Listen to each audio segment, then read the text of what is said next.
This video will show you how to use the go-to function in a workflow. This will allow you to jump around in a workflow and even set up a recurring workflow that we will cover in a separate help video.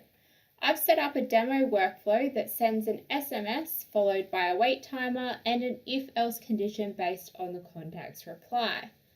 So for example, we could say that if the contact did not reply, we can select the action of the go-to function. Simply search go-to, select the go-to function, and you can label your action name as what your go-to is going to perform. In this instance, we're going to set it to say, send it again. Now we have a glowing dot that has appeared.